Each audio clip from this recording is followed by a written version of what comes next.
Mark Mott from Sitecore, and I'm here with Gary Vaynerchuk. He is the best-selling author of Crush It and now The Thank You Economy. Hey, Gary. How are you?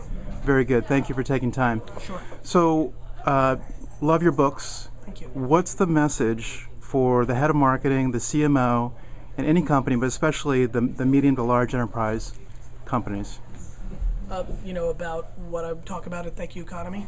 I think the message is that, and listen, just to give you guys all context, I'm not just a speaking head. I have a company with my brother AJ called VaynerMedia, and we do the social strategy and community management for PepsiCo and Campbell's and Green Mountain Coffee and a lot of large brands. So I come from an entrepreneurial place, but now I've been imposing some of the theses in big business, Fortune 100s, and so to speak to that audience, I think the biggest thing is, listen, I hate that all my internet friends and all the people here in SF say you guys don't get it. You get it. I've learned over the last couple of years you get it very much so. I would say here's the practical application. You need to have some small ninja unit doing this stuff. You can't not be in the game, and more importantly, I think it's important to look at how you're doing it. I've seen a lot of companies doing it wrong because you've been in the push business, right? And the agencies that you hire go out and push, and it's a content calendar, and it doesn't have a pulse. I would say recognize that we're living in the beginning of the humanization of business. One-on-one marketing is coming. I know that's not attractive. I know it's much more fun to do some of the other stuff, but you've got to start having some sort of mix, right? You know marketing mixes. You guys know this stuff. If you're going to do it right. And the way to do it right is to actually engage one-on-one. And nobody joined and liked your Facebook fan page so you can push your new commercial on them. They went there to engage and be bigger than who you are and understand your consumers, and more importantly, know your voice, but don't just talk, listen. And then what's the takeaway here? What should CMOs and heads of marketing do immediately, or they're at risk?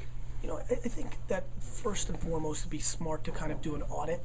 I don't think you guys are in a position where, especially a lot of you are aspiring to be CEOs and COOs. And, I think it would be crazy in 2011 not to pay attention to social. It's such an imperative part of society. The growth is obnoxious at best. You can't read Ad Age anymore without it being all socialed out, right? I think it's super important for everybody to audit, to understand it a little bit better. I know it's not fun to admit that you may not know it, or if you've looked at it and you've kind of poo-pooed it, or you're bullish on it, relook at it. Maybe it's not as good as you thought. Maybe it's not as bad as you thought. I think it's imperative to kind of be at the pulse of it. I know you've got so many other things you're looking at, and so many other things clearly have numbers against them, and Nielsen's come down and anointed that it's okay, and I get all that. I really, really do. I really do. I hope you understand watching this video that I'm not trying to make this not practical, and it's not Zen to me. This is real business to me. I think you really have to look at what's going on, and I think the first step is to do an audit. Bring your teams in, bring in your agency partners, and say, what are we really doing, and do we understand why we want 1 million fans? Is this keeping up with the Joneses, or are we executing that actually impacts our bottom line? Hey, thanks a lot, Gary, for your time. Thank you so much.